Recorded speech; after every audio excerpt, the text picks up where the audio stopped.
प्यारे दर्शकों सत श्री अकाल, नमस्कार, आदाब। अज असी कांग्रेस पार्टी के उगे आगू साबका प्रधान शमशेर सिंह दूलों साडे नाल ने, वो इस वेले राज सभा मैंबर भी ने। उन्हां नाल पंजाब के वख-वख मुद्दों के उपर असी गल करांगे।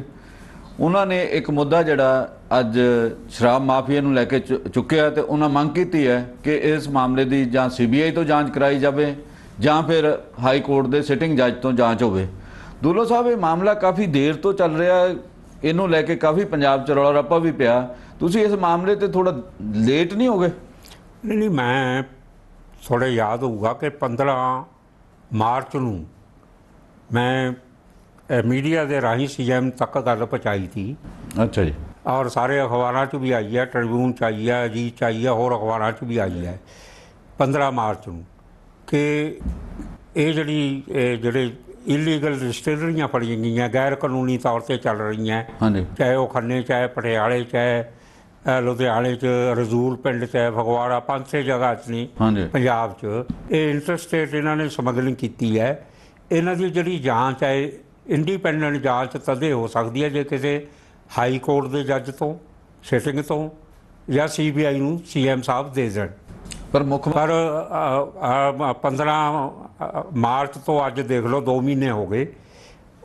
2 महीने देखते वो इंक्वायरी देने की बजाय उन्होंने एक SIT बनाती। हाँ जी, हाँ जी। पहली गल तो SIT आम तौर पर देखा जिते पिछले कैप्टन साहब ने 2-3 SIT बनाइया, उसकी आउटपुट कुछ नहीं हुई। अच्छा जी। पंजाब च कुछ के खिलाफ कोई कार्रवाई नहीं हुई कि SIT अजे तक चल रही है, अफसर बदली जा रहे हैं, SIT चल रही है, पर वो आउटपुट नहीं। जिन्होंने कैप्टन साहब कहते हैं कि मैं जल्दी फड़ के तुरन देंगा, हाँ जी, हाँ जी। वो अजे तक ओकड़े फिरते हैं। वो कौन लोग ने अजे तक भी नहीं लोगों को पता। 2 महीने हो गए 15 मार्च तो बाद। हुण मैं लैटर लिखी है CM साहब नूं ते अपनी हाई कमान नूं, राहुल गांधी नूं भी लिखी है, सोनिया गांधी नूं भी लिखी। अच्छा जी। तो पंजाब च जिहड़ा समगलिंग का काम है बढ़ता जा रहा है। गैर कानूनी तौर पर डिस्टिलरियाँ फड़ियां गई ने और SSP खन्ने जिहड़ा नवां आया है हरप्रीत सिंह, हाँ जी। मैं कहना क्रेडिट जाता है उन्हें ये पकड़ी, उस तो एक्सपोज होया ये पंजाब दे विच सारियां फड़ियां गईयां, ये क्रेडिट भी जाता है। और उहदे विच मैं समझदा कि इहदे च जिहड़े फड़े भी गए ने वो तो करिंदे ने, वो तो बेचारे आम उन्होंने जाके घर दे लो दिहाड़ी जोता करते हैं, उन्होंने ढहे मकान ने, कच्चे मकान ने, और इन्हों के नाल इन्हों के नौकर ने वो लीडर के। मेरा भाव है कि जिस इलाके चाहे खन्ने च डिस्टिलरी चलती थी उत्थे दा उस समय का SHO, उस समय का उत्थे दा DSP, SSP और लोकल लीडर जिले के, खन्ना पुलिस जिले के जिन्हों की सरकारें द्वारे चलती है, उन्होंने तो बिना ये जी डिस्टिलरी है किमें चल सकती है। एक पट्टी तो है नहीं शराब की भी किसी खूह से ला लो या किसी कमरे च बना लो, किसी हाथे च बना लो। ये तो उत्थे बड़े बड़े गडाउन है, मशीनरी कितों आई, कितों प्लांट आया, किमें लग्या, खाली बोतल आईयां, लेवल आए, 5-6 गड्डियां फड़ियां गई, ट्रक फड़े गए ने, वो दिखावे नहीं है। ये दुल्लो साहब मालक क्यों नहीं फड़े गए? ਜਿਹੜੇ डिस्टिलरियां के मालक सीगे, ਜਿਹੜੇ ਸਮਗਲਿੰਗ ਦਾ ਮੁੱਖ ਧੰਦਾ ਕਰਾਉਂਦੇ ਸੀ, ਉਹ क्यों नहीं फड़े गए? यही तो मैं कह रहा भी किंग पिन है जिन्हों की जेब च रुपया जाता रहा है, सरकार के रेवन्यू में चूना लगता है, एक्साइज का चोरी हो रही है, लोगों को घटिया शराब पिलाई जा रही है, और वो ना हो सकता है कोई मर भी गए हों, वो नोटिस च नहीं आए। इस करके घटिया शराब बेचनी समगलर का काम है। ये पैसा किन्हों को गया, प्लांट कितों लिया, कौन लिया, कौन बेचता है? ये तो जोड़े पटियाले भी जोड़े बेचारे आम सधारण करिंदे ने या सप्लाई पिंडा च करने वाला, वो आप पेश किए ने लीडर ने, पुलिस ने नहीं फड़े। वो ये भी थोड़े नोटिस च लिया दमा। दुल्लो साहब, तुहाडी पार्टी ने जो चोणां हो रही सीगियां अपने मैनीफेस्टो च 8-9 माफिया खत्म करने का वादा किया सीगा, उन्हां दे विच मेरा ख्याल गैंगस्टरां नूं छड्ड के बाकी तो कोई माफिया खत्म किया ही नहीं गया। क्यों नहीं होया? मतलब देखो गल ये है, कैप्टन साहब नूं मेजोरिटी मिली 17 च माफिया के खिलाफ, लैंड माफिया, सैंड माफिया है जी, ड्रग माफिया, शराब माफिया, केबल माफिया, कई तरह के असी बदनाम करते थे अकालियां नूं, और लोगों च बदनामी सी अकालियां दी ਔਰ ਅਕਾਲੀਆਂ ਦੀ ਬਦਨਾਮੀ ਕਰਕੇ ਸਾਡੀ ਸਰਕਾਰ ਬਣੀ ਕਾਂਗਰਸ ਦੀ। ਕੈਪਟਨ ਸਾਹਿਬ ਮੁੱਖ ਮੰਤਰੀ ਬਣਾਏ ਸੋਨੀਆ ਗਾਂਧੀ ਨੇ। ਅੱਜ 3.5 ਸਾਲ ਹੋ ਗਏ ਔਰ 3.5 ਸਾਲ ਦੇ ਵਿੱਚ ਅਸੀਂ ਦੇਖਿਆ ਕਿ ਇਹ ਜਿਹੜੇ ਮਾਫੀਆ ਲੋਕ ਹੈ ਇਹ ਵੱਧਦੇ ਜਾ ਰਹੇ ਨੇ। ਈਵਨ ਪੋਲੀਟਿਕਸ ਦੇ ਵਿੱਚ ਵੀ ਮਾਫੀਆ ਆ ਗਏ ਔਰ ਟਿਕਟਾਂ ਲੈ ਗਏ ਉਹ ਮੈਨੇਜ ਕਰਕੇ। ਇਹ ਜਿਹੜੀ ਮਿਲੀ ਭਗਤ ਹੈ, ਇਹ ਜਿਹੜੀ ਸਮਗਲਿੰਗ ਹੁੰਦੀ ਹੈ, ਪੋਲੀਟੀਸ਼ੀਅਨ ਔਰ ਪੁਲਿਸ ਦੇ ਕੁਝ ਬੰਦੇ, ਉਹਨਾਂ ਦੇ ਨੇੜੇ ਤੇੜੇ ਦੇ ਬੰਦੇ, ਉਹਨਾਂ ਦੇ ਕਿੱਥਣ ਕਿੰਨ ਲੀਡਰਾਂ ਦੇ ਕਿੱਥਣ ਕਿੰਨ, ਉਹ ਇਹਦੇ 'ਚ ਇਨਵਾਲਵ ਹੈ, ਤਾਂ ਕਾਰਵਾਈ ਨਹੀਂ ਹੁੰਦੀ। ਇਹ ਕਿਹਾ ਜਾਂਦਾ ਵੀ ਤੁਸੀਂ ਤੇ ਪ੍ਰਤਾਪ ਸਿੰਘ ਬਾਜਵਾ ਦੋਨੇ ਜਿਨ੍ਹਾਂ ਦੀ ਕੈਪਟਨ ਅਮਰਿੰਦਰ ਸਿੰਘ ਨਾਲ ਨਹੀਂ ਬਣਦੇ, ਉਹ ਇਹੋ ਜਿਹੇ ਮਾਮਲੇ ਉਠਾਉਂਦੇ ਆ। ਕੀ ਤੁਹਾਡੀ ਕੋਈ ਨਿੱਜੀ ਵਿਰੋਧਤਾ ਕੈਪਟਨ ਸਾਹਿਬ ਨਾਲ ਜਾਂ ਕੋਈ? ਮੈਂ ਦੇਖੋ ਸਾਡੇ ਕੋਈ ਨਿੱਜੀ ਬੋਲ ਹੈ ਨਹੀਂ, ਅਸੀਂ ਕਾਂਗਰਸ ਕਲਚਰ ਦੇ ਬੰਦੇ ਹੈ, ਪਰ ਅਸੀਂ ਬਾਉਂਡਰ ਲੇਬਰਰ ਨਹੀਂ ਹੈ। ਅੱਛਾ। ਜੇ ਪਾਰਟੀ ਦੇ ਵਿੱਚ ਕੋਈ ਮਾਫੀਆ ਕੰਮ ਕਰ ਰਿਹਾ ਹੈ, ਸਾਡੇ ਜਿਹੜੇ ਪੋਲੀਟੀਕਲ ਲੋਕਾਂ ਦੇ ਨੁਮਾਇੰਦੇ ਲੋਕਾਂ ਨੇ ਬਣਾਏ ਤੇ ਉਹ ਇਹ ਧੰਦਿਆਂ 'ਚ ਸ਼ਾਮਲ ਹੋਏਗੇ ਤਾਂ ਅਸੀਂ ਉਹਦਾ ਤਾਂ ਵਿਰੋਧ ਕਰਾਂਗੇ। ਅਸੀਂ ਅੱਤਵਾਦ ਦੇ ਖਿਲਾਫ ਵੀ ਵਿਰੋਧ ਕੀਤਾ ਹੈ। ਮੈਂ ਬਹੁਤ ਦਰਬਾਰਾ ਸਿੰਘ ਵੇਲੇ ਵੀ ਮੈਂ ਰਿਹਾ ਹਾਂ, ਸਰਦਾਰ ਬੇਅੰਤ ਸਿੰਘ ਵੇਲੇ ਅਸੀਂ ਹਮੇਸ਼ਾ ਪਾਰਟੀ ਦੀ ਮਜ਼ਬੂਤੀ ਲਈ ਕੰਮ ਕੀਤਾ ਹੈ। ਪਾਰਟੀ ਦੇ ਅੰਦਰ ਜੇ ਕੋਈ ਗਲਤ ਹੁੰਦਾ ਹੈ ਉਹਦੀ ਆਵਾਜ਼ ਉਠਾਉਣੀ ਸਾਡਾ ਫਰਜ਼ ਬਣਦਾ ਹੈ। ਅਸੀਂ ਪਰਦਾ ਪਾਉਣ ਦੀ ਬਜਾਏ ਅਸੀਂ ਲੋਕਾਂ ਨੂੰ ਜਵਾਬ ਦੇ ਹਾਂ ਕਿ ਲੋਕਾਂ ਦੇ ਸਾਹਮਣੇ ਲੋਕਾਂ ਨਾਲ ਤੁਸੀਂ ਵਾਅਦਾ ਕਰਕੇ ਆਏ ਹੋ, ਸੀਐਮ ਸਾਹਿਬ ਗੁਟਕਾ ਚੱਕਿਆ ਤੁਸੀਂ ਔਰ ਕਿਹਾ ਕਿ 2-3 ਹਫ਼ਤਿਆਂ 'ਚ ਮੈਂ ਖਤਮ ਕਰ ਦੂੰਗਾ, ਔਰ 3 ਹਫ਼ਤੇ ਕੀ 3.5 ਸਾਲ ਹੋ ਗਏ ਓਕਣੇ ਮਾਫੀਆ ਕੰਮ ਕਰ ਰਹੇ ਹੈ। ਲੋਕ ਕਹਿੰਦੇ ਨੇ ਵੀ ਬੰਦੇ ਬਦਲ ਗਏ, ਕੰਮ ਉਹੀ ਚੱਲ ਰਿਹਾ, ਉਹੀ ਮਾਫੀਆ ਕੰਮ ਕਰ ਰਿਹਾ। ਕਿਉਂ ਨਹੀਂ ਤੁਸੀਂ ਕਦੇ ਜਦੋਂ ਤੁਹਾਡੀਆਂ 2-3 ਵਾਰੀ ਮੀਟਿੰਗਾਂ ਹੋਈਆਂ ਮੁੱਖ ਮੰਤਰੀ ਕੈਪਟਨ ਅਮਰਿੰਦਰ ਸਿੰਘ ਨਾਲ ਸਾਰੇ ਪਾਰਲੀਮੈਂਟ ਮੈਂਬਰਾਂ ਦੀਆਂ, ਉਹਦੇ 'ਚ ਮਾਮਲੇ ਉਠਾਏ ਨਹੀਂ? ਕਿਉਂ ਨਹੀਂ ਵਾਅਦੇ ਪੂਰੇ? 2 ਮੀਟਿੰਗਾਂ ਹੋਈਆਂ ਕੈਪਟਨ ਸਾਹਿਬ ਨਾਲ MP ਦੇ ਤੌਰ ਤੇ, ਇੱਕ 17 'ਚ ਹੋਈ, ਇੱਕ ਹੁਣ ਹੋਈ ਜਨਵਰੀ ਦੇ ਮਹੀਨੇ। ਹਾਂਜੀ। ਦੋਨਾਂ ਮੀਟਿੰਗਾਂ 'ਚ ਮੈਂ ਇਸ਼ੂ ਦਿੱਤੇ, ਇਹ ਰੱਖੇ ਨਹੀਂ ਜਿਹੜੇ ਲੈਟਰ 'ਚ ਲਿਖੇ ਨੇ।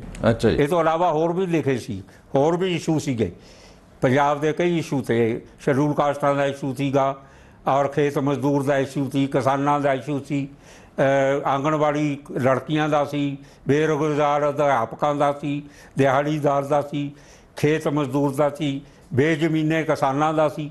ਇਹ ਜਿਹੜੇ ਮੁੱਦੇ ਸੀ ਇਹ ਰੱਖੇ ਗਏ ਨੇ। ਅੱਛਾ। ਸ਼ੈਡਿਊਲ ਕਾਸਟਾਂ ਦੀ ਬੈਕਵਰਡ ਕਲਾਸ ਦੀਆਂ ਸਮੱਸਿਆਵਾਂ, ਅਧਿਆਪਕਾਂ ਦੇ ਮੁੱਦੇ, ਇਹ ਇਸ਼ੂ ਰੱਖੇ ਆ, ਮੀਟਿੰਗ 'ਚ ਗਏ ਨੇ। ਪਰ ਅਫਸੋਸ ਹੈ ਕਿ ਮੀਟਿੰਗ ਤੋਂ ਬਾਅਦ ਕੋਈ ਕਾਰਵਾਈ ਨਹੀਂ ਹੋ ਰਹੀ। ਤੇ ਕਈ ਵਾਰੀ ਤੁਹਾਡੇ MLA ਨੇ ਵੀ ਇਹ ਮਾਮਲੇ ਉਠਾਏ ਆ, ਈਵਨ ਜਿਹੜੇ ਪੰਜਾਬ ਪ੍ਰਦੇਸ਼ ਕਾਂਗਰਸ ਦੇ ਪ੍ਰਧਾਨ ਸੁਨੀਲ ਜਾਖੜ ਹੋਣਾ, ਉਹਨਾਂ ਵੀ ਇਹ ਮਾਮਲੇ ਉਠਾਏ। ਇਸ ਦੇ ਬਾਵਜੂਦ ਕਿਉਂ, ਕੀ ਬੇਵਸੀ, ਕਿਉਂ ਨਹੀਂ ਮਾਮਲੇ ਹੱਲ ਹੁੰਦੇ? ਮੈਂ ਸਮਝਦਾ ਕਿ ਕੈਪਟਨ ਸਾਹਿਬ ਇੱਕ ਪਾਸੇ ਦਾ ਵਿਧਾਨ ਸਭਾ 'ਚ ਕਹਿੰਦੇ ਨੇ ਕਿ ਮੈਨੂੰ ਸਭ ਦਾ ਪਤਾ ਕੌਣ ਕੀ ਕਰਦਾ ਹੈ, ਵਿਧਾਨ ਸਭਾ 'ਚ ਵੀ ਕਿਹਾ ਉਹਨਾਂ ਨੇ, ਤੇ ਪਿਛਲੇ ਹਫ਼ਤੇ ਪ੍ਰੈਸ ਨੂੰ ਵੀ ਕਿਹਾ ਕਿ ਕੌਣ ਸਮਗਲਿੰਗ ਕਰਦਾ ਹੈ, ਮੈਨੂੰ ਸਭ ਦਾ ਪਤਾ ਹੈ। ਜੇ ਪਤਾ ਹੈ ਉਹਨਾਂ ਦੇ ਖਿਲਾਫ ਕੀ ਮਜਬੂਰੀ ਹੈ ਕੈਪਟਨ ਸਾਹਿਬ ਤੁਹਾਡੀ? ਤੁਸੀਂ ਇਹਨਾਂ ਦੇ ਖਿਲਾਫ ਕਾਰਵਾਈ ਕਿਉਂ ਨਹੀਂ ਕਰਦੇ ਲੀਡਰਾਂ ਦੇ? ਇੱਕ ਪਾਸੇ ਤੁਸੀਂ ਕਹਿੰਦੇ ਹੋ ਕਿ 22 ਦੇ ਵਿੱਚ ਮੈਂ ਮੁੜ ਕੇ ਆਉਣਾ ਹੈ, ਤੁਸੀਂ ਉਸ ਮਾਹੌਲ ਪੈਦਾ ਕਰੋ, ਲੋਕਾਂ ਨੂੰ ਦੱਸੋ, ਚਾਹੇ ਅਕਾਲੀ ਹੈ ਚਾਹੇ ਕਾਂਗਰਸੀ ਹੈ, ਜਿਹੜੇ ਪੁਲਿਸ ਅਫਸਰ ਸਮਗਲਿੰਗ ਕਰਾਉਂਦੇ ਨੇ, ਇਹ ਸਮਗਲਰਾਂ ਦੀ ਉਹਨਾਂ ਦੇ ਖਿਲਾਫ ਕਾਰਵਾਈ ਹੋਵੇ, ਲੀਡਰਾਂ ਦੇ ਖਿਲਾਫ ਵੀ ਹੋਵੇ, ਪੁਲਿਸ ਅਫਸਰਾਂ ਦੇ ਵੀ, ਐਡਮਿਨਿਸਟ੍ਰੇਸ਼ਨ ਤੇ ਐਕਸਾਈਜ਼ ਮਹਿਕਮੇ ਵਾਲਿਆਂ ਦੇ ਖਿਲਾਫ ਵੀ ਕਾਰਵਾਈ ਹੋਣੀ ਚਾਹੀਦੀ। ਉਹਦੇ 'ਤੇ ਪਰਦਾ ਪਾਉਣ ਦੀ ਬਜਾਏ, ਸਪੋਰਟ ਕਰਨ ਦੀ ਬਜਾਏ, ਇਹ ਪੈਸਾ ਜਿਹੜਾ ਤੁਸੀਂ ਚੂਨਾ ਲੱਗਦਾ ਹੈ ਪੰਜਾਬ ਦੇ ਰੈਵਨਿਊ ਨੂੰ, ਇੱਕ ਕਹਿ ਸਕਦੇ ਹਾਂ ਖਜ਼ਾਨਾ ਖਾਲੀ ਹੈ, ਕਰਜ਼ਈ ਹੈ। ਹਾਂਜੀ ਹੈ ਜੀ, 2.25 ਲੱਖ ਕਰੋੜ ਰੁਪਏ ਦਾ ਪੰਜਾਬ ਕਰਜ਼ਈ ਹੈ। ਔਰ ਦੂਸਰੇ ਪਾਸੇ ਅਸੀਂ ਮੋਦੀ ਤੋਂ 80,000 ਕਰੋੜ ਮੰਗਦੇ ਹਾਂ। ਇੱਥੇ ਚੂਨਾ ਲੱਗ ਰਿਹਾ, ਇੱਥੇ ਚੋਰੀ ਹੋ ਰਹੀ ਹੈ, ਇੱਥੇ ਇਹ ਪੈਸਾ ਸਮਗਲਰ ਦਾ, ਰੇਤੇ ਦਾ, ਹੋਰ ਜਿਹੜਾ ਪੈਸਾ ਮਾਫੀਏ ਦਾ, ਇਹ ਕਈ ਜਿਨ੍ਹਾਂ ਦੀ ਜੇਬਾਂ 'ਚ ਜਾਂਦਾ ਉਹ ਲੋਕਾਂ ਨੂੰ ਪਤਾ ਲੱਗੇ। ਤੁਸੀਂ ਉਹਨਾਂ 'ਤੇ ਪਰਦਾ ਪਾਉਣ ਦੀ ਬਜਾਏ ਉਹਨਾਂ ਦੇ ਖਿਲਾਫ ਐਕਸ਼ਨ ਲੈਣਾ ਚਾਹੀਦਾ ਸੀ ਐਮ ਸਾਹਿਬ ਨੂੰ। ਇਹ ਸ਼ਰਾਬ ਮਾਫੀਆ ਨੇ ਕਿੰਨਾ ਕੁ ਪੰਜਾਬ ਨੂੰ ਨੁਕਸਾਨ ਪਹੁੰਚਾਇਆ? ਸਰਕਾਰੀ ਮਾਲੀਏ ਦਾ ਕਿੰਨਾ ਨੁਕਸਾਨ ਹੋਇਆ? ਤੁਹਾਡਾ ਅੰਦਾਜ਼ਾ ਕੀ ਹੈ? ਦੇਖੋ ਜਿਹੜੇ ਅੰਕੜੇ 5500 ਕਰੋੜ ਦੀ ਗੱਲ ਕਰਦੇ ਨੇ, ਹਾਂਜੀ, ਤੇ ਸਾਡੇ ਕਈ ਲੀਡਰ ਕਹਿੰਦੇ ਨੇ ਨੁਕਸਾਨ ਹੋਇਆ ਪਰ ਘੱਟ ਹੋਇਆ। ਸਵਾਲ ਹੈ ਵੀ ਸਮਗਲਿੰਗ ਤਾਂ ਸਮਗਲਿੰਗ ਹੈ, ਨੁਕਸਾਨ ਚਾਹੇ ਲੱਖ ਰੁਪਏ ਦਾ ਹੋਇਆ ਚਾਹੇ 10, ਚੋਰੀ ਹੈ, ਸਮਗਲਿੰਗ ਹੈ। ਤੁਸੀਂ ਤੁਹਾਡੀ ਸਰਕਾਰ ਸਮਗਲਰਾਂ ਦੇ ਹੱਕ 'ਚ ਹੈ? ਇਹੋ ਜਿਹੇ ਬਿਆਨ ਦਿੰਦੇ ਆ, ਤੁਸੀਂ ਕਹਿੰਦੇ ਹੋ ਵੀ ਨਹੀਂ ਇੰਨਾ ਨਹੀਂ ਹੋਇਆ, ਘੱਟ ਹੋਇਆ। ਇਹ ਕੋਈ ਸ਼ੋਭਾ ਨਹੀਂ ਦਿੰਦਾ ਸਾਡੇ ਲੀਡਰਾਂ ਨੂੰ ਇਸ ਤਰ੍ਹਾਂ ਦੇ ਬਿਆਨ ਦੇਣੇ। ਪਰ ਉਹ ਇਹਨਾਂ ਨੇ ਅੰਦਾਜ਼ਾ ਕੀਤਾ ਸੀ ਵੀ 6200 ਕਰੋੜ ਇਸ ਸਾਲ ਜਿਹੜਾ ਚਾਲੂ ਵਿੱਤੀ ਸਾਲ ਹੈ ਇਹਦੇ 'ਚ ਅਸੀਂ 6200 ਕਰੋੜ ਕਮਾ ਲਾਂਗੇ, ਪਰ ਅੰਦਾਜ਼ਾ ਹੁਣ ਇਹ ਕੀਤਾ ਜਾਂਦਾ ਵੀ ਹੋਣਾ ਨਹੀਂ ਗਾ। ਇਹ ਦੇਖੋ ਇਹ 5600 6200 ਕਰੋੜ ਰੁਪਏ ਦੀ ਗੱਲ ਕੀਤੀ ਹੈ ਜਿਹੜੇ ਸਰਕਾਰੀ ਠੇਕੇ ਨੇ, ਜਿਹੜੇ ਨਿਲਾਮੀ ਹੁੰਦੀ ਹੈ, ਉਹ ਤਾਂ ਇਹ ਉੱਥੇ ਦਾ ਦੱਸਦੇ ਨੇ ਹਿਸਾਬ 6200 ਕਰੋੜ ਦਾ। ਮੈਂ ਤਾਂ ਜਿਹੜੀ ਸ਼ਰਾਬ ਜਿਹੜੀ ਨਜਾਇਜ਼ ਵਿਕੀ ਹੈ, ਨਜਾਇਜ਼ ਅਨਲਾਇਸੈਂਸ ਜਿਹੜੀਆਂ ਡਿਸਟਿਲਰੀਆਂ ਨੇ ਉਹਨਾਂ ਦੇ ਰਾਹੀਂ ਜਿਹੜੀ ਸ਼ਰਾਬ ਵਿਕੀ ਹੈ, ਲੋਕਾਂ 'ਚ ਵਿਕੀ ਹੈ, ਉਹ ਪੈਸਾ ਕਿੱਥੇ ਗਿਆ? ਉਹ ਸਰਕਾਰ ਨੂੰ ਤਾਂ ਠੀਕ ਹੈ, ਜੇ ਉਹਦਾ ਵੀ ਲਾਸ ਦੇਖਿਆ ਜਾਵੇ, ਉਹ ਤਾਂ ਉਹਦੀ ਤਾਂ ਅਕਾਊਂਟ ਹੀ ਨਹੀਂ ਕੀਤੀ ਗਈ। ਦੁੱਲਾ ਸਾਹਿਬ, ਇਹ ਪਿਆਰੇ ਦਰਸ਼ਕੋ, ਇੱਥੇ ਅਸੀਂ ਲੈਂਦੇ ਛੋਟੀ ਜਿਹੀ ਬ੍ਰੇਕ ਤੋਂ ਬਾਅਦ ਫਿਰ ਮਿਲਦੇ ਹਾਂ।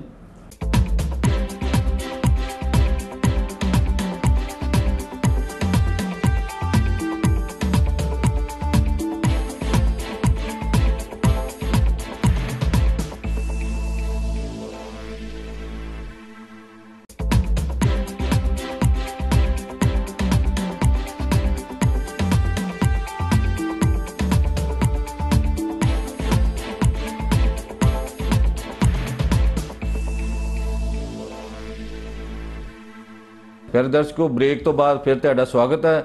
ਅਸੀਂ ਇਸ ਵੇਲੇ ਗੱਲ ਕਰ ਰਹੇ ਹਾਂ ਪੰਜਾਬ ਦੇ ਸਾਬਕਾ ਕਾਂਗਰਸ ਪ੍ਰਧਾਨ ਸ਼ਮਸ਼ੇਰ ਸਿੰਘ ਦੂਲੋਂ, ਜਿਹੜੇ ਰਾਜ ਸਭਾ ਮੈਂਬਰ ਨੇ। ਉਹਨਾਂ ਨਾਲ ਵੱਖ-ਵੱਖ ਮੁੱਦਿਆਂ ਤੇ ਸਾਡੀ ਗੱਲਬਾਤ ਚੱਲ ਰਹੀ ਹੈ।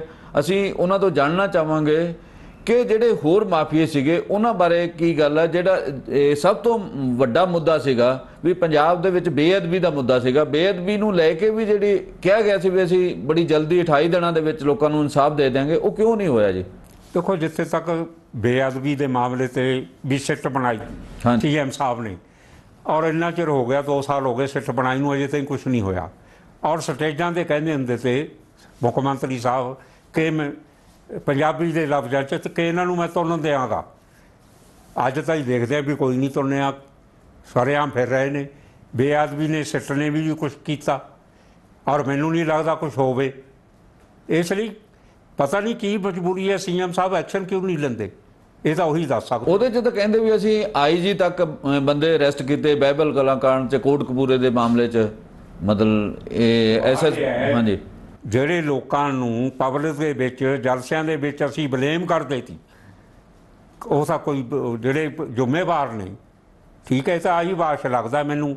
ਉਸ ਟਾਈਮ ਜਿਹੜੇ ਸਰਕਾਰੀ ਕਰਮਚਾਰੀ ਉਹਨਾਂ ਨੇ ਤਾਂ ਡਿਊਟੀ ਦੇਣੀ ਹੁੰਦੀ ਹੈ, ਉਹਨਾਂ ਨੇ ਲਾਅ ਐਂਡ ਆਰਡਰ ਮੇਨਟੇਨ ਕਰਨ ਲਈ ਕੁਛ ਨਾ ਕੁਛ ਕਰਨਾ ਹੁੰਦਾ, ਡਿਊਟੀ ਵਜਾਉਣੀ ਹੈ, ਉਹਨਾਂ 'ਤੇ ਕਾਰਵਾਈ ਹੋਊਗੀ। ਬਾਕੀ ਜਿਹੜੇ ਕਰਾਉਣ ਵਾਲੇ ਉਹਨਾਂ ਦੇ ਖਿਲਾਫ ਤਾਂ ਕੁਛ ਹੋਇਆ ਨਹੀਂ ਅਜੇ। ਤੇ ਦੁੱਲਾ ਸਾਹਿਬ, ਪਿਛਲੇ ਦਿਨੀ ਇਹ ਦੇਖਿਆ ਗਿਆ ਵੀ ਇੱਕ ਪਾਸੇ ਤੁਹਾਡੀ ਸਰਕਾਰ ਕਹਿੰਦੀ ਵੀ ਅਸੀਂ ਘਰ ਘਰ ਰੁਜ਼ਗਾਰ ਦੀ ਮੁਹਿੰਮ ਚਲਾ ਰਹੇ ਹਾਂ, ਲੋਕਾਂ ਨੂੰ ਰੁਜ਼ਗਾਰ ਦੇ ਰਹੇ ਹਾਂ, ਪਰ ਪਿਛਲੇ ਦਿਨਾਂ ਦੇ ਵਿੱਚ ਜਿਹੜੀਆਂ ਖਬਰਾਂ ਆਈਆਂ ਨੇ ਉਹ MA BEd ਟੈਟ ਪਾਸ ਜਿਹੜੇ ਵਿਦਿਆਰਥੀ ਨੇ ਉਹ ਝੋਨਾ ਲਾ ਰਹੇ ਨੇ। ਕੀ ਇਹ ਉਹਨਾਂ ਨਾਲ ਧੱਕਾ ਨਹੀਂ ਹੈਗਾ? ਦੇਖੋ, ਗੱਲ ਹੈ ਬੇਰੁਜ਼ਗਾਰੀ ਤਾਂ ਇੰਨੀ, ਜਿਹੜੇ 10 ਲੱਖ ਨੌਕਰੀਆਂ ਦੇ ਬੋਰਡ ਲੱਗੇ ਹੋਏ ਨੇ ਪੰਜਾਬ 'ਚ, ਇਹ ਲੋਕਾਂ ਨਾਲ ਧੋਖਾ ਹੈ। ਔਰ ਮੈਂ ਕਹੂੰਗਾ ਕਿਸੇ ਏਜੰਸੀ ਨੂੰ ਸੀਐਮ ਸਾਹਿਬ ਭੇਜਣ ਪੰਜਾਬ ਦੇ ਪਿੰਡਾਂ ਦੇ ਵਿੱਚ, ਪਤਾ ਤਾਂ ਕਰਨ ਵੀ ਕਿਹੜੇ ਪਿੰਡ 'ਚ ਕਿਹੜੇ ਮੁੰਡੇ ਨੂੰ ਨੌਕਰੀ ਮਿਲਦੀ ਹੈ। ਆਂਗਣਵਾੜੀਆਂ ਉਹ ਵਿਚਾਰੀਆਂ ਸੜਕਾਂ 'ਤੇ, ਬੇਰੁਜ਼ਗਾਰ ਟੀਚਰ ਉਹ ਸੜਕਾਂ 'ਤੇ, ਇਹਨਾਂ ਦੇ ਮਹਿਲਾਂ ਦੇ ਘਰਾਓ ਕਰਦੇ ਨੇ। ਤੁਸੀਂ ਮੈਨੂੰ ਇਹ ਦਿਹਾੜੀਦਾਰ ਬਾਲਮੀਕ ਭਰਾ ਸਾਡੇ ਜਿਹੜੇ ਟੈਂਪਰੇਰੀ ਲੱਗੇ ਨੇ, ਸਫਾਈ ਸੇਵਕ ਹੈ, ਉਹ ਬਾਲਮੀਕ ਭਰਾਵਾਂ ਨੂੰ ਵੀ ਅਜੇ ਤੱਕ ਰੁਜ਼ਗਾਰ ਨਹੀਂ ਦਿੱਤਾ। ਤੁਸੀਂ ਦੇਖੋਗੇ ਕਿ ਮੁੱਦੇ ਹੀ ਬਹੁਤ ਹੈ। ਸਕਾਲਰਸ਼ਿਪ ਦਾ ਮੁੱਦਾ ਜਿਹੜਾ ਮੈਂ ਪਿੱਛੇ ਰੇਜ਼ ਕੀਤਾ, ਸੀਐਮ ਸਾਹਿਬ ਨੂੰ ਕਿਹਾ ਵੀ ਪੰਜਾਬ ਦੇ ਵਿੱਚ ਬਹੁਤ ਬੜਾ ਘਪਲਾ ਹੋਇਆ ਹੈ, ਸਕਾਲਰਸ਼ਿਪ ਦਾ 800-900 ਕਰੋੜ ਰੁਪਈਆ ਖਾ ਗਏ ਇੰਸਟੀਚਿਊਸ਼ਨ ਵਾਲੇ ਅਫਸਰ ਔਰ ਕੁਝ ਪੋਲੀਟੀਕਲ ਆਗੂ। CBI ਤੋਂ ਇਨਕੁਆਰੀ ਉਹ ਮੰਗੀ, ਉਹ ਨਹੀਂ ਕੀਤੀ, ਔਰ ਜੋ ਵਾਅਦੇ ਕੀਤੇ ਤੇ ਉਹ ਨਹੀਂ ਕੀਤੇ। ਕਿਸਾਨਾਂ ਦਾ ਮਸਲਾ, ਖੇਤ ਮਜ਼ਦੂਰ ਦਾ ਮਸਲਾ, ਬੇਜ਼ਮੀਨੇ ਕਿਸਾਨਾਂ ਦਾ, ਵਪਾਰੀਆਂ ਦੇ ਮਸਲੇ ਨੇ, ਹਾਂਜੀ, ਬੈਕਵਰਡ ਕਲਾਸ ਦੇ, ਮਾਈਨੋਰਟੀ ਦੇ, ਇਹ ਮਸਲੇ ਬਹੁਤ ਨੇ ਸਾਰੇ। ਤੁਸੀਂ ਦੇਖੋ ਤਾਂ ਸਹੀ, ਰੋਜ਼ ਤੁਸੀਂ ਪੜ੍ਹਦੇ ਹੋ ਕਿ ਲਾਠੀ ਚਾਰਜ ਹੁੰਦਾ ਪਟਵਾਰੀਆਂ ਦੇ ਖਿਲਾਫ, ਦਿਹਾੜੀਦਾਰਾਂ ਦੇ ਖਿਲਾਫ। ਹੁਣ ਪੰਚਾਇਤ ਦੀਆਂ ਜਿਹੜੀਆਂ ਜ਼ਮੀਨਾਂ, ਇਹਨਾਂ ਦਾ ਮਸਲਾ ਬਹੁਤ ਬੜਾ। ਸ਼ਡਿਊਲ ਕਾਸਟਾਂ ਦਾ ਜਿਹੜਾ 3 ਹਿੱਸਾ ਹੈ ਜ਼ਮੀਨ ਦਾ, ਉਹ 3 ਹਿੱਸਾ ਨਹੀਂ ਦਿੱਤਾ ਜਾਂਦਾ ਪਿੰਡ ਦੇ ਵਿੱਚ। ਉਹ ਫਰਜ਼ੀ ਬੋਲੀਆਂ ਕਰਾ ਕੇ ਮਹਿਕਮਾ ਮਿਲ ਮਿਲਾ ਕੇ ਉਹ ਸ਼ਡਿਊਲ ਕਾਸਟਾਂ ਦੇ ਧਰਨੇ ਦੇ ਰਹੇ ਨੇ। ਜਾ ਕੇ ਸੰਗਰੂਰ DC 'ਚ ਚਲੇ ਜਾਓ, ਪਟਿਆਲੇ ਚਲੇ ਜਾਓ, ਭਵਾਨੀਗੜ੍ਹ ਚਲੇ ਜਾਓ, ਬਠਿੰਡੇ ਚਲੇ ਜਾਓ। ਅੱਜ ਖੇਤ ਮਜ਼ਦੂਰ ਔਰ ਸ਼ਡਿਊਲ ਕਾਸਟ ਪੰਚਾਇਤ ਦੀ ਜ਼ਮੀਨ ਲੈਣ ਲਈ ਧਰਨਿਆਂ 'ਤੇ ਬੈਠੇ ਨੇ। ਇੰਨੀ ਹਨੇਰਗਰਦੀ ਫੈਲੀ ਹੋਈ ਹੈ। ਦੋਨੋਂ ਸਾਹਿਬ, ਇਸੇ ਦੌਰਾਨ ਹੀ ਕੇਂਦਰ ਸਰਕਾਰ ਨੇ 3 ਆਰਡੀਨੈਂਸ ਲਿਆਂਦੇ ਖੇਤੀਬਾੜੀ ਨਾਲ ਸੰਬੰਧਿਤ ਜਿਹੜੇ ਆ। ਉਹਦੇ 'ਚ ਕਿਹਾ ਇਹ ਜਾਂਦਾ ਵੀ ਇਹ ਜਿਹੜੇ ਆਰਡੀਨੈਂਸ ਨੇ ਇਹ ਜਿਹੜੀ ਖੇਤੀਬਾੜੀ ਹੈ ਸੂਬਿਆਂ ਦਾ ਵਿਸ਼ਾ ਹੈ। ਉਹਦੇ 'ਚ ਸੂਬਿਆਂ ਨੂੰ ਪੁੱਛਿਆ ਹੀ ਨਹੀਂ ਗਿਆ। ਇਹ ਜਿਹੜਾ ਸਾਡਾ ਸੰਘੀ ਢਾਂਚਾ ਉਹਦੇ ਉੱਪਰ ਹਮਲਾ ਤੇ ਕਿਸਾਨੀ ਨਾਲ ਸ਼ਰੇਆਮ ਧੱਕਾ ਹੈ। ਇਹ ਤੋਂ ਬਾਅਦ ਕਿਸਾਨੀ ਦੀ ਹਾਲਤ ਜਿਹੜੀ ਪਹਿਲਾਂ ਹੀ ਖੁਦਕੁਸ਼ੀਆਂ ਦੇ ਰਾਹ ਪਈ ਹੋਰ ਮਾੜੀ ਹੋ ਜਾਏਗੀ। ਇਹਨਾਂ ਤਿੰਨੇ ਆਰਡੀਨੈਂਸਾਂ ਬਾਰੇ ਤੁਹਾਡੀ ਕੀ ਰਾਏ ਹੈ? ਗੱਲ ਇਹ ਹੈ ਵੀ ਜਿਹੜੇ ਆਰਡੀਨੈਂਸ ਪਾਸ ਹੋਏ ਨੇ ਉਹ ਗਲਤ ਹੋਏ ਨੇ। ਉਹ ਕਿਸਾਨੀ ਦੇ ਪੰਜਾਬ ਦੇ ਖਾਸ ਤੌਰ 'ਤੇ ਪੰਜਾਬ ਦੇ ਕਿਸਾਨਾਂ ਦੇ ਪੰਜਾਬ ਦੀ ਕਿਉਂਕਿ ਖੇਤੀ 'ਤੇ ਡਿਪੈਂਡ ਕਰਦਾ ਖੇਤ ਮਜ਼ਦੂਰ ਵੀ। ਇਸ ਕਰਕੇ ਪੰਜਾਬ ਗੌਰਮੈਂਟ ਨੂੰ ਸਟੈਂਡ ਲੈਣਾ ਚਾਹੀਦਾ ਹੈ।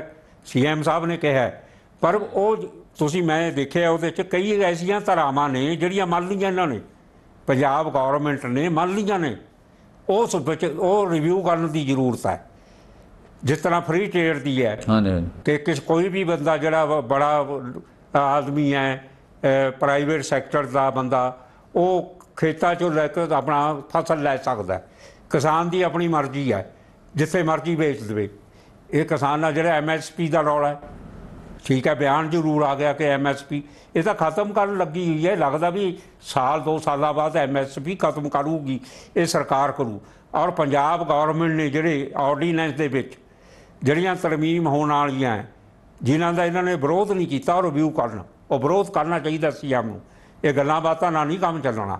ਇਹਨਾਂ ਨੇ ਆਪਣੇ ਵੀ ਕੁਛ ਧਾਰਾਵਾਂ ਨੂੰ ਮੰਨਿਆ ਇਹ ਕਿਉਂਕਿ ਪੰਜਾਬ ਦੇ ਵਿੱਚ ਆੜ੍ਹਤੀਏ ਦਾ ਔਰ ਕਿਸਾਨਾਂ ਦਾ ਰਿਸ਼ਤਾ ਬਹੁਤ ਬੜਾ ਹੈ। ਆੜ੍ਹਤੀਆ ਸਿਸਟਮ ਖਤਮ ਕਰਨ ਲਈ ਹੈ ਜੀ। ਕਿਸਾਨ ਜਦ ਕਹਿੰਦੇ ਜੀ ਹਿੰਦੁਸਤਾਨ 'ਚ ਜਿੱਥੇ ਮਰਜ਼ੀ ਵੇਚ ਲਵੇ, ਫਿਰ ਬਾਹਰ ਦੇ ਸੂਬਿਆਂ 'ਚ ਤਾਂ MSP ਹੈ ਹੀ ਨਹੀਂ, ਰੇਟ ਹੀ ਨਹੀਂ ਮਿਲਦੇ। ਅੱਜ ਵੀ ਤੁਸੀਂ ਮੱਕੀ ਦਾ ਭਾਅ ਹੈ 800 ਰੁਪਈਆ ਸਸਤੀ ਵਿਕ ਰਹੀ ਹੈ ਮੱਕੀ ਅੱਜ ਪੰਜਾਬ 'ਚ। ਇੱਕ ਇਸ ਮੁੱਦੇ ਦੇ ਉੱਪਰ ਜਿਹੜੇ ਅਕਾਲੀ ਦਲ ਦੇ ਸ਼੍ਰੋਮਣੀ ਅਕਾਲੀ ਦਲ ਦੇ ਪ੍ਰਧਾਨ ਆ ਸੁਖਬੀਰ ਸਿੰਘ ਬਾਦਲ, ਉਹ ਕਹਿੰਦੇ ਵੀ ਇਹਦੇ 'ਚ ਸਮਰਥਨ ਮੁੱਲ ਤਾਂ ਕਾਇਮ ਰਹੇਗਾ, ਇਸ ਕਰਕੇ ਕੋਈ ਕਿਸਾਨਾਂ ਵਿਰੋਧੀ ਬਿੱਲ ਆਰਡੀਨੈਂਸ ਨਹੀਂ ਗਏ। ਤੇ ਦੂਜੇ ਪਾਸੇ ਪੰਜਾਬ ਪ੍ਰਦੇਸ਼ ਕਾਂਗਰਸ ਦੇ ਪ੍ਰਧਾਨ ਸੁਨੀਲ ਜਾਖੜ ਇਸ ਮੁੱਦੇ ਨੂੰ ਮੁੱਖ ਮੁੱਦਾ ਬਣਾ ਕੇ ਪੰਜਾਬ ਦੇ ਵਿੱਚ ਮੁਹਿੰਮ ਸ਼ੁਰੂ ਕਰਤੀ ਉਹਨਾਂ ਨੇ। ਤੁਹਾਡਾ ਇਹਨਾਂ ਬਾਰੇ ਕੀ ਹੈਗਾ ਵੀ ਬਾਦਲ ਸਾਹਿਬ ਕੀ ਕਹਿ ਰਹੇ? ਜੀ ਕਿਸਾਨ ਯੂਨੀਅਨ ਕਰ ਰਹੀ ਹੈ, ਐਜੀਟੇਸ਼ਨਾਂ ਕਰ ਰਹੀਆਂ। ਸੁਨੀਲ ਜੀ ਨੇ ਉਹ ਵੀ ਖੇਤੀ ਕਰਦੇ ਨੇ, ਖੇਤੀ ਦੇ ਇੰਟਰਸਟ ਰੱਖਦੇ ਨੇ। ਪਰ ਸਵਾਲ ਹੈ ਵੀ ਜਿਹੜਾ ਆਰਡੀਨੈਂਸ ਦੇ ਵਿੱਚ ਪੰਜਾਬ ਗੌਰਮੈਂਟ ਨੇ ਕਈ ਤਰਮੀਮਾਂ ਮੰਨੀਆਂ, ਉਹ ਰਿਵਿਊ ਕਰਨ ਵਾਲੀ ਗੱਲ ਹੈ। ਅੱਛਾ। ਤੇ ਜਿਹੜਾ ਬਾਹਰਲਾ ਟ੍ਰੇਡਰ ਹੈ, ਬੜੀਆਂ ਕੰਪਨੀਆਂ ਉਹਨਾਂ ਨੂੰ ਬੈਨ ਚਾਹੀਦਾ, ਇੱਥੇ ਬਿਲਕੁਲ ਨਹੀਂ ਆਉਣ ਦੇਣਾ ਚਾਹੀਦਾ, ਬੈਨ ਕਰਨਾ ਚਾਹੀਦਾ। ਜੇ ਆਪਾਂ ਕਿਸਾਨ ਦੇ ਇੰਟਰਸਟ ਨੂੰ, ਖੇਤ ਮਜ਼ਦੂਰ ਦੇ ਇੰਟਰਸਟ ਨੂੰ ਦੇਖਣਾ ਹੈ, ਇਹ ਕੰਪਨੀਆਂ ਨੂੰ ਪੰਜਾਬ 'ਚ ਐਂਟਰੀ ਬੰਦ ਕਰਨੀ ਹੈ। ਇਹ ਪੰਜਾਬ ਦੇ ਜਿਹੜਾ ਫੈਡਰਲ ਢਾਂਚਾ ਸਾਡਾ, ਫੈਡਰਲ ਢਾਂਚੇ 'ਤੇ ਅਟੈਕ ਹੈ ਇਹ ਸੈਂਟਰ ਵਾਲਿਆਂ ਦਾ। ਇਸ ਲਈ ਪੰਜਾਬ ਗੌਰਮੈਂਟ ਨੂੰ ਸਟੈਂਡ ਲੈਣ ਦੀ ਜ਼ਰੂਰਤ ਹੈ। ਔਰ ਅਕਾਲੀ ਦਲ ਵੀ, ਉਹਨੂੰ ਵੀ ਚਾਹੀਦਾ। ਉਹ ਬਿਆਨ ਦਿੰਦੇ ਨੇ, ਦਿੱਲੀ ਦੇ ਮਿਨਿਸਟਰ ਕੋਈ ਬਿਆਨ ਦਿੰਦੇ ਨੇ ਕਿਉਂਕਿ ਭਾਈਵਾਲ ਨੇ, ਇਹਨਾਂ ਦੀ ਮਜਬੂਰੀ ਹੈ ਬਿਆਨ ਦੇਣਾ। ਪਰ ਹੋ ਕੀ ਰਿਹਾ ਇਹਦੇ ਬਾਰੇ ਸਾਨੂੰ ਸੋਚਣਾ ਚਾਹੀਦਾ, ਪਰ ਸਾਹਮਣੇ ਕੀ ਹੋ ਰਿਹਾ। ਦੁੱਲੂ ਸਾਹਿਬ, ਇੱਕ ਪਾਸੇ ਕਰੋਨਾ ਮਹਾਮਾਰੀ ਕਾਰਨ ਦੇਸ਼ ਦੇ ਵਿੱਚ ਬੜੀ ਅਜੀਬ ਹਾਲਤ ਬਣੀ ਹੋਈ ਹੈ। ਲੋਕ ਖੁੱਲ੍ਹ ਕੇ ਕਿਸੇ ਪਾਸੇ ਕਿਸੇ ਗੱਲ ਦਾ ਵਿਰੋਧ ਨਹੀਂ ਕਰ ਸਕਦੇ। ਪਰ ਪਿਛਲੇ 13 ਦਿਨਾਂ ਤੋਂ ਦੇਸ਼ ਭਰ ਦੇ ਵਿੱਚ ਤੇਲ ਦੀਆਂ ਕੀਮਤਾਂ, ਪੈਟਰੋਲ ਤੇ ਡੀਜ਼ਲ ਦੀਆਂ ਲਗਾਤਾਰ ਵਧਾਈਆਂ ਜਾ ਰਹੀਆਂ, ਜਦੋਂ ਕਿ ਕੌਮਾਂਤਰੀ ਮੰਡੀ ਦੇ ਵਿੱਚ ਤੇਲ ਸਸਤਾ ਹੈ। ਇਹ ਕਿਉਂ? ਮਤਲਬ ਇਹਦੇ ਉੱਪਰ ਤੁਹਾਡੀ ਪਾਰਟੀ ਕੀ ਕਰ ਰਹੀ ਹੈ? ਦੇਖੋ, ਗੱਲ ਇਹ ਹੈ ਵੀ ਪਿਛਲੇ ਥੋੜ੍ਹੇ ਜਿਹੇ ਸਮਾਂ 'ਚ ਪੈਟਰੋਲ ਵੀ 14 ਰੁਪਏ ਵੱਧ ਗਿਆ, ਡੀਜ਼ਲ ਵੀ ਵੱਧ ਗਿਆ। ਦੋਨਾਂ 'ਚ ਕੋਈ ਫਰਕ ਨਹੀਂ ਲੱਗਦਾ। ਅੱਗੇ 25-30 ਡੀਜ਼ਲ ਪੈਟਰੋਲ ਦਾ ਫਰਕ ਹੁੰਦਾ ਸੀ। ਹਰ ਦੂਏ ਦਿਨ ਪੜ੍ਹਦੇ ਆ ਡੀਜ਼ਲ ਇਹਨਾਂ ਨੂੰ 25-24 ਰੁਪਏ ਪੈਂਦਾ। ਐਕਸਾਈਜ਼ ਡਿਊਟੀ ਸੈਂਟਰ ਨੇ ਇੰਨੀ ਲਾਤੀ ਹੈ ਜੀ, ਫਿਰ ਸਟੇਟ ਗੌਰਮੈਂਟਾਂ ਲਾਈ ਜਾਂਦੀਆਂ ਨੇ। ਦੇਖੋ, ਸੈਂਟਰ ਵੀ ਲਾ ਰਿਹਾ, ਸਟੇਟ ਵੀ ਚਾਹੀਦਾ। ਔਰ ਇਸ ਲਈ ਪੰਜਾਬ ਦੀ ਸਰਕਾਰ ਨੂੰ ਵੀ ਚਾਹੀਦਾ ਹੈ ਵੀ ਉਹ ਵੀ ਜਿਹੜਾ ਇਹ ਆਪਣੇ ਵੈਟ ਵਗੈਰਾ ਲਾਉਂਦੇ ਨੇ, ਉਹ 'ਚ ਕਮ ਸੇ ਕਮ ਉਹ ਵੀ ਖਿਆਲ ਰੱਖਣ। ਜੇ ਆਪਾਂ ਸੈਂਟਰ ਨੂੰ ਦੋਸ਼ ਦਿੰਦੇ ਹਾਂ ਤਾਂ ਅਸੀਂ ਆਪ ਨੇ ਸੈਸ਼ਨ ਨਾ ਵਧਾਓ। ਕਰੋਨਾ ਸੈਸ਼ਨ ਠੀਕ ਹੈ ਆ ਗਿਆ, ਪਰ ਤੁਸੀਂ ਵੈਟ ਸਿਸਟਮ ਲਾਤਾ, ਗਊ ਰਕਸ਼ਾ ਦਾ ਸੈਸ਼ਨ ਲਾਤਾ, ਕਈ ਤਰ੍ਹਾਂ ਦੇ ਸੈਸ਼ਨ ਲਾਏ ਹੋਏ ਨੇ ਜਿਹੜੇ ਵਾਜਬ ਨਹੀਂ ਹੈ। ਇਸ ਲਈ ਇਹ ਬੈਟਰਾ ਕਰਨੀ ਚਾਹੀਦੀਆਂ। ਪੰਜਾਬ 'ਚ ਕਿਸਾਨੀ ਜਿਹੜੀ ਹੈ ਰੁੜ ਰਹੀ ਹੈ, ਕਿਸਾਨ ਖੇਤ ਮਜ਼ਦੂਰ ਮਰ ਰਿਹਾ ਹੈ, ਔਰ ਬੜੇ ਜ਼ਿਮੀਦਾਰ ਨੇ ਉਹਨਾਂ ਨੂੰ ਤਾਂ ਫਾਇਦਾ ਹੋ ਸਕਦਾ ਇਹਨਾਂ ਗੱਲਾਂ ਦਾ। ਇਹ ਜਿਹੜੀ ਪ੍ਰਾਈਵੇਟ ਬਿਜ਼ਨਸਮੈਨ ਐਂਟਰ ਕਰ ਰਹੇ ਨੇ ਪੰਜਾਬ 'ਚ ਮੰਡੀਆਂ 'ਚ, ਉਹ ਰੋਕਣੇ ਚਾਹੀਦੇ ਆ। ਇਹ ਤੇਲ ਦੇ ਮੁੱਦੇ ਤੇ ਮੈਂ ਫੇਰ ਆਉਣਾ ਚਾਹੂੰਗਾ। ਤੇਲ ਦੇ ਮੁੱਦੇ ਤੇ ਤੁਹਾਡੀ ਪਾਰਟੀ ਕੀ ਕਰ ਰਹੀ ਹੈ? ਤੇਲ ਦੇ ਮੁੱਦੇ ਤੇ ਦੇਸ਼ ਭਰ ਦੇ ਵਿੱਚ ਕੋਈ ਪ੍ਰੋਟੈਸਟ ਕਰਨ ਦਾ ਕੋਈ ਇਹੋ ਜਿਹਾ ਹੈ ਮਾਮਲਾ ਵੀ ਇਹਦੇ ਨਾਲ ਲੋਕਾਂ ਦਾ ਦੇਖੋ ਪਾਰਟੀ ਨੇ ਸਟੈਂਡ ਲਿਆ ਹੈ, ਹਾਈ ਕਮਾਂਡ ਦੇ ਵੀ ਬਿਆਨ ਆਏ ਨੇ ਤੇ ਤੇਲ ਦੇ ਮੁੱਦੇ ਤੇ ਉਹ ਕਹਿ ਵੀ ਰਹੇ ਨੇ। ਪਰ ਫਿਰ ਸਵਾਲ ਹੈ ਵੀ ਇਹ ਕਰੋਨਾ ਕਰਕੇ ਐਜੀਟੇਸ਼ਨਾਂ ਧਰਨੇ ਦੇਣੇ ਅਜੇ ਨਹੀਂ ਦੇ ਸਕਦੇ। ਇਹ ਅੱਗ ਸੁਲਗੂਗੀ ਔਰ ਤੁਹਾਡੇ ਸਾਹਮਣੇ ਆਊਗੀ। ਇਹ ਮੁੱਦੇ ਬਹੁਤ ਨੇ, ਹਰ ਤਰ੍ਹਾਂ ਦੇ ਮੁੱਦੇ ਨੇ। ਅੱਜ ਦਿਹਾੜੀਦਾਰ ਜਿਹੜਾ ਰੁਲਿਆ ਫਿਰਦਾ ਹੈ, ਮਜ਼ਦੂਰ ਵਿਚਾਰੇ ਪਹਿਲਾਂ ਪੰਜਾਬ ਤੋਂ ਬਾਹਰ ਜਾਣ ਨੂੰ ਫਿਰਦੇ ਤੇ ਹੁਣ ਪੰਜਾਬ 'ਚ ਮਜ਼ਦੂਰ ਨਹੀਂ ਹੈ, ਫਸਲ ਨਹੀਂ ਲੱਗ ਰਹੀ, ਝੋਨਾ ਨਹੀਂ ਲੱਗ ਰਿਹਾ। ਔਰ ਇੱਕ ਬੜੀ ਸ਼ਰਮ ਵਾਲੀ ਗੱਲ ਹੈ ਕਿ MA BEd ਇੰਜੀਨੀਅਰ ਲੜ ਕੇ ਅੱਜ ਦਿਹਾੜੀਆਂ ਕਰਦੇ ਨੇ, ਝੋਨਾ ਲਾ ਰਹੇ ਨੇ ਪੰਜਾਬ 'ਚ। ਇਹ ਬਹੁਤ ਨਮੋਸ਼ੀ ਵਾਲੀ ਗੱਲ ਹੈ ਜਿਹੜੀ ਮੀਡੀਆ ਦਿਖਾ ਰਿਹਾ। ਕਈ ਮੀਡੀਆ ਨੇ ਦਿਖਾਏ ਨੇ ਬੇਰੁਜ਼ਗਾਰ ਅਧਿਆਪਕ, ਡਿਗਰੀਆਂ ਲੈ ਕੇ PhD ਬੱਚੇ, CA ਜਿਹੜੇ ਨੇ ਇੰਜੀਨੀਅਰ ਨੇ, ਉਹ ਝੋਨਾ ਲਾਉਂਦੇ ਨੇ, ਦਿਹਾੜੀਆਂ ਕਰਦੇ ਨੇ। ਹਾਲਤ ਇਹ ਹੋਊਗੀ। ਇਹ ਕਹਿੰਦੇ ਆ ਘਰ ਘਰ ਨੌਕਰੀ। ਨੌਕਰੀ ਕਿੱਥੇ ਹੈ? ਸਭ ਡਰਾਮੇਬਾਜ਼ੀ ਹੈ, ਬੋਰਡ ਲਾਤੇ। ਜੇ ਤੁਸੀਂ ਸਹੀ ਮਾਇਨੇ 'ਚ ਗਰਾਊਂਡ ਲੈਵਲ 'ਤੇ ਦੇਖੋ, ਪਿੰਡਾਂ 'ਚ ਪਤਾ ਕਰੋ, ਕਿਸੇ ਨੂੰ ਨੌਕਰੀ ਨਹੀਂ। ਆ ਪ੍ਰਾਈਵੇਟ ਇੰਸਟੀਟਿਊਸ਼ਨਾਂ ਦੇ ਮੇਲੇ ਲਾਏ ਇਹਨਾਂ ਨੇ, ਹਾਂਜੀ, ਉਹਨਾਂ ਨੇ ਅਪਾਇੰਟਮੈਂਟ ਲੈਟਰ ਦੇ ਦਿੱਤੇ, ਹਫ਼ਤੇ ਬਾਅਦ ਕਿਸੇ ਨੂੰ ਨੌਕਰੀ ਨਹੀਂ ਮਿਲੀ। ਸਿਰਫ ਡਰਾਮਾਬਾਜ਼ੀ। ਦੁੱਲੂ ਸਾਹਿਬ, ਇੱਕ ਪਿਛਲੇ ਦਿਨਾਂ ਦੇ ਵਿੱਚ ਚੀਨ ਨਾਲ ਜਿਹੜਾ ਲਦਾਖ ਦੇ ਵਿੱਚ ਰਫੜ ਪਿਆ, ਮਤਲਬ ਉਹਦੇ ਵਿੱਚ ਸਾਡੇ ਪੰਜਾਬ ਦੇ 4 ਨੌਜਵਾਨਾਂ ਸਮੇਤ 20 ਫੌਜੀ ਸਾਡੇ ਦੇਸ਼ ਦੇ ਮਾਰੇ ਗਏ ਤੇ ਉਹਦੇ ਉੱਪਰ ਪ੍ਰਧਾਨ ਮੰਤਰੀ ਨਰਿੰਦਰ ਮੋਦੀ ਉਹਨਾਂ ਨੇ ਕਿਹਾ ਵੀ ਇਹਦੇ ਸਾਡੇ ਦੇਸ਼ ਦੀ ਕੋਈ ਚੌਂਕੀ ਵਿਦੇਸ਼ੀਆਂ ਦੇ ਕਬਜ਼ੇ ਵਿੱਚ ਨਹੀਂ। ਉਹਦੇ ਬਾਰੇ ਤੁਸੀਂ ਕੀ ਕਹਿਣਾ ਚਾਹੋਗੇ? ਕੀ ਸਥਿਤੀ ਕੀ ਹੈ? ਗੱਲ ਇਹ ਹੈ, ਮੋਦੀ ਸਾਹਿਬ ਕਹਿੰਦੇ ਨੇ ਕਿ ਸਾਡੀ ਟੈਰਾਟਰੀ 'ਤੇ ਕਬਜ਼ਾ ਨਹੀਂ ਹੋਇਆ। ਹਾਂਜੀ, ਜੇ ਸਾਡੀ ਟੈਰਾਟਰੀ 'ਤੇ ਕਬਜ਼ਾ ਨਹੀਂ ਹੋਇਆ, ਉੱਥੇ ਕੋਈ ਗੱਲਬਾਤ ਨਹੀਂ, ਫਿਰ ਸਾਡੇ ਬੰਦੇ ਕਿਵੇਂ ਮਰ ਗਏ? ਇਹ ਸੋਚਣ ਵਾਲੀ ਗੱਲ ਹੈ ਕਿ ਜੇ ਜਾਂ ਸਾਡੇ ਬੰਦਿਆਂ ਨੇ ਉੱਧਰ ਉਹ ਗਏ ਨਹੀਂ ਹੈ। ਜਿਹੜੀ ਸੰਧੀ ਹੋਈ ਹੈ 5 'ਚ ਹੋਈ ਹੈ, ਹੋਰ ਹੋਈ ਹੈ, ਟਾਕ ਹੋ ਰਹੀ ਹੈ। ਸੰਧੀ ਇੱਕ ਪਾਸੇ ਸੰਧੀ ਦੀ ਗੱਲ ਕਰਦੇ ਨੇ, ਜੇ ਸਾਡੇ ਬੰਦੇ ਮਰੇ ਨੇ ਦਾ ਮਤਲਬ ਉਹ ਐਂਟਰ ਕਰ ਗਏ। ਇਹ ਲੱਗਦਾ ਇਹ ਹੈ। ਇਸ ਲਈ ਕਲੀਅਰ ਹੋਣਾ ਚਾਹੀਦਾ, ਪ੍ਰਾਈਮ ਮਿਨਿਸਟਰ ਨੂੰ ਸਾਫ਼ ਦੱਸਣਾ ਚਾਹੀਦਾ ਹੈ ਕਿ ਜਿਹੜੇ ਸਾਡੇ ਬੰਦੇ ਹੈ, ਇਹਨਾਂ ਨੇ ਅਟੈਕ ਤਾਂ ਕੀਤਾ ਨਹੀਂ ਬਰਾਦਰ, ਉਹ ਸਾਡੇ ਆ ਕੇ ਬੜੇ ਨੇ, ਸਾਡੇ ਬੰਦਿਆਂ ਨੇ ਰੋਕੇ ਹੈ। ਉਹ ਵੀ ਖਾਲੀ ਹੱਥ। ਦੇਖੋ ਫੌਜੀ ਖਾਲੀ ਹੱਥ ਕਿਵੇਂ ਰਹਿ ਸਕਦਾ? ਉਹਨਾਂ ਕੋਲ ਅਸਲਾ ਚਾਹੀਦਾ। ਜੇ ਉਹਨਾਂ ਨੇ ਡੰਡੇ ਲਿਆਏ ਨੇ, ਤਾਰਾਂ ਲਪੇਟ ਕੇ ਬਰਛੇ ਲਿਆਏ ਨੇ, ਉਹਨਾਂ ਨੇ ਅਟੈਕ ਕਰਤਾ, ਔਰ ਅਟੈਕ ਦੀ ਨੀਤ ਨਾ ਆਏ। ਸਾਡੇ ਬੰਦੇ ਨੇ ਹੱਥੇ 'ਤੇ, ਜਾਂ ਸੈਕੰਡ ਫੋਰਸ ਜਿਹੜੀ ਹੁੰਦੀ ਹੈ, ਉਹਨਾਂ ਕੋਲ ਅਸਲਾ ਚਾਹੀਦਾ, ਉਹਨਾਂ ਨੂੰ ਚਲਾਉਣਾ ਚਾਹੀਦਾ ਸੀ ਅਸਲਾ। ਸਾਡੇ ਬੰਦੇ ਮਰਨੇ ਹੀ ਨਹੀਂ ਚਾਹੀਦੇ ਤੇ। ਇਸ ਲਈ ਇੱਥੇ ਕੁਝ ਨਾ ਕੁਝ ਛੁਪਾ ਰਹੇ ਨੇ ਲੋਕਾਂ ਤੋਂ। ਕੀ ਲੱਗਦਾ ਕੀ ਹੈ ਤੁਹਾਨੂੰ? ਕਿਉਂਕਿ ਇੱਕ ਪਾਸੇ ਸਾਡਾ ਨੇਪਾਲ ਨਾਲ ਵੀ ਜਿਹੜੇ ਸੰਬੰਧ ਕੋਈ ਬਾਲੇ ਠੀਕ ਨਹੀਂ ਗਏ, ਉਹਨਾਂ ਵੀ ਇੱਕ ਨਕਸ਼ਾ ਪਾਸ ਕਰਤਾ ਵੀ ਆਹ ਜਿਹੜਾ ਜਿੱਥੇ ਰਾਜਨਾਥ ਹੋਣਾ ਇੱਕ ਸੜਕ ਦਾ ਉਦਘਾਟਨ ਕੀਤਾ ਸੀਗਾ, ਉਹਨਾਂ ਕਿਹਾ ਵੀ ਸੜਕ ਸਾਡੇ ਹਿੱਸੇ 'ਚ। ਨੇਪਾਲ ਨਾਲ ਵੀ ਸੰਬੰਧ ਖਰਾਬ ਨੇ, ਉੱਧਰ ਹੁਣ ਦੂਜੇ ਪਾਸੇ ਚੀਨ ਨਾਲ ਵੀ ਸੰਬੰਧ ਵਿਗੜਦੇ ਜਾ ਰਹੇ ਨੇ। ਇਸ ਸਥਿਤੀ ਦੇ ਵਿੱਚ ਤੁਹਾਨੂੰ ਲੱਗਦਾ ਕਿ ਸਾਡੇ ਦੇਸ਼ ਦੀ ਜਿਹੜੀ ਵਿਦੇਸ਼ ਨੀਤੀ ਆ ਉਹ ਕੋਈ ਠੀਕ ਹੈਗੀ, ਜਾਂ ਉਹਦੇ 'ਚ ਕੋਈ ਗੜਬੜ ਹੈ, ਜਾਂ ਗੜਬੜ ਕਿੱਥੇ ਹੈ? ਦੇਖੋ ਪਾਕਿਸਤਾਨ ਦੇ ਨਾਲ ਸਾਡੇ ਜਿਹੜੇ ਝਗੜੇ ਸੀ ਉਹ ਤਾਂ ਪਹਿਲਾਂ ਤੋਂ ਜੱਗ ਜ਼ਾਹਰ ਹੈ। ਕਸ਼ਮੀਰ ਇਸ਼ੂ ਹੈ। ਨੇਪਾਲ ਨਾਲ ਸਾਡੇ ਵਧੀਆ ਸੀਗਾ, ਬੰਗਲਾਦੇਸ਼ ਨਾਲ ਸੀ, ਮਿਆਂਮਾਰ ਨਾਲ ਸੀਗੇ। ਈਵਨ ਤੁਸੀਂ ਦੇਖੋਗੇ ਭੂਟਾਨ, ਜਿਹੜੇ ਸਾਡੇ ਕੰਟਰੀ ਸਾਡੇ ਨਾਲ ਜਿਹੜੇ ਚੰਗੇ ਰਿਲੇਸ਼ਨ ਸੀ, ਜਿਨ੍ਹਾਂ ਦੀ ਹਿੰਦੁਸਤਾਨ ਦੀ ਸਰਕਾਰ ਹਮੇਸ਼ਾ ਉਹਨਾਂ ਦੀ ਮਦਦ ਕਰਦੀ ਰਹੀ ਹੈ, ਉਹਨਾਂ ਦੀ ਸਪੋਰਟ ਕਰ ਰਹੀ ਹੈ। ਉਹਨਾਂ ਦੇ ਪ੍ਰੋਜੈਕਟ ਸਾਡੇ ਲਾਏ ਹੋਏ ਨੇ ਹਰ ਤਰ੍ਹਾਂ ਨਾਲ, ਫਾਈਨੈਂਸ਼ੀਅਲੀ, ਮੋਨਟਰੀ, ਇੰਡਸਟਰੀ ਨਾਲ, ਟੈਕਨੀਕਲ, ਹਾਓ ਨਾਲ ਇੱਕ ਦੂਏ ਨੂੰ ਡਿਸਕਸ ਕਰਦੇ ਨੇ। ਸਾਡੀ ਇਹ ਮੈਂ ਸਮਝਦਾ ਕਿ ਇਹ ਤਿੰਨਾਂ ਮੁਲਕਾਂ ਦਾ ਚੀਨ ਦੀ ਸਪੋਰਟ ਸ਼ਾਇਦ ਦੇ ਉੱਤੇ। ਨੇਪਾਲ ਨੇ ਨਕਸ਼ਾ ਬਣਾਇਆ, ਸਾਡਾ ਟੈਰੀਟਰੀ ਉਹਨੇ ਦਿਖਾਉਣਾ। ਇਹ ਭੂਟਾਨ ਨੇ ਪਿੱਛੇ ਜੇ ਜੋ ਆਪਣੀ ਬਾਰਡਰ 'ਤੇ ਲੜਾਈ ਕੀਤੀ ਹੋਈ, ਅਤੇ ਇਸ ਕਰਕੇ ਜਿਹੜਾ ਸਿਸਟਮ ਚੱਲ ਰਿਹਾ, ਸਾਨੂੰ ਚਾਰਾਂ ਪਾਸਿਓਂ ਦੁਸ਼ਮਣ ਘੇਰ ਰਿਹਾ ਔਰ ਚੀਨ ਦੇ ਨਾਲ ਰਲੇ ਹੋਏ ਨੇ। ਸਾਡੇ ਕਿਤੇ ਨਾ ਕਿਵੇਂ ਫੋਰਨ ਪੋਲਿਸੀ 'ਚ ਕਮੀ ਆਈ ਹੈ, ਕੋਈ ਘਾਟ ਹੈ। ਉਹਦੇ ਬਾਰੇ ਸੀਰੀਅਸ ਹੋਣਾ ਚਾਹੀਦਾ ਹੈ ਸਾਡੇ ਕੰਟਰੀ ਨੂੰ ਔਰ ਪ੍ਰਾਈਮ ਮਿਨਿਸਟਰ ਨੂੰ। ਦੁੱਲੂ ਸਾਹਿਬ, ਥੋੜ੍ਹੇ ਸਮੇਂ ਦੇ ਵਿੱਚ ਜੁਲਾਈ ਦੇ ਵਿੱਚ ਜਿਹੜਾ ਮੌਨਸੂਨ ਸੈਸ਼ਨ ਜਿਹੜਾ ਆਉਣਾ ਹੈ, ਉਹ ਸੈਸ਼ਨ ਦੇ ਵਿੱਚ ਤੁਸੀਂ ਕਿਹੜੇ ਮੁੱਦੇ ਜਿਹੜੇ ਆ ਪੰਜਾਬ ਦੇ ਤੇ ਜਿਹੜੇ ਦੇਸ਼ ਦੇ ਉਠਾਉਣ ਜਾ ਰਹੇ ਆ? ਕੀ ਅਹਿਮ ਮੁੱਦੇ ਤੁਸੀਂ ਉੱਥੇ ਉਠਾਓਗੇ?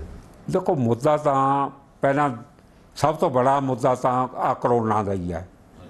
ये आफत है, महामारी है। एक आ जिहड़ा नैशनल बार्डर का लद्दाख का इशू है, उधर उन्होंने चलता मुश्किल, नेपाल नाल झगड़ा है, पाकिस्तान नाल झगड़ा है। ये मुद्दे ने, मुद्दे बाकी देश के बहुत मुद्दे ने, किसानों का मुद्दा, गरीबों के मसले ने, बेरोजगारी, ये मसले बहुत ने। ये मुद्दे लवांगे, ये सारे मुद्दे असी, क्योंकि जो सैशन चलूगा तदे ही है। मैनू नहीं लगता करोना के हालात दे विच फ्री और फेयर डिस्कशन होवे, क्योंकि लगता नहीं है मैनू। सैशन जरूर होएगा, उस मैनू लगता बिल बुल पास करा लैणगे जिहड़े भी है। इस जे चाहिए है कि ये डिस्कशन होनी चाहिए है। आल पार्टी मीटिंगां होईयां ने, उस मुद्दे रेज होए ने, पर ਉੱਥੋਂ भी कोई चंगा आउटपुट नहीं निकलिया है। ਸੋ ਫਿਰ ਦਰਸ਼ਕੋ, ਅਸੀਂ ਇੱਥੇ ਅੱਜ ਦੀ ਜਿਹੜੀ ਆ ਦੂਲੋ ਸਾਹਿਬ ਨਾਲ ਮੁਲਾਕਾਤ ਸਮਾਪਤ ਕਰਦੇ ਹਾਂ ਤੇ ਸਾਨੂੰ ਤੁਹਾਡੇ ਹੰਗਾਰੇ ਦੀ ਆਸ ਰਹੇਗੀ ਤੇ ਅੱਗੇ ਵੀ ਦੂਲੋ ਸਾਹਿਬ ਸਾਡਾ ਹੋਰ ਪ੍ਰੋਗਰਾਮਾਂ 'ਚ ਸਾਥ ਦਿੰਦੇ ਰਹਿਣਗੇ। ਦੂਲੋ ਸਾਹਿਬ ਦਾ ਇੱਕ ਵਾਰੀ ਬਹੁਤ ਬਹੁਤ ਧੰਨਵਾਦ। ਤੁਹਾਡਾ ਵੀ ਬਹੁਤ ਬਹੁਤ ਧੰਨਵਾਦ ਜੀ, ਤੁਸੀਂ ਆਪਣੇ ਚੈਨਲ ਤੇ ਸਾਨੂੰ ਮੌਕਾ ਦਿੱਤਾ, ਤੁਹਾਡਾ ਵੀ ਬਹੁਤ ਬਹੁਤ ਧੰਨਵਾਦ।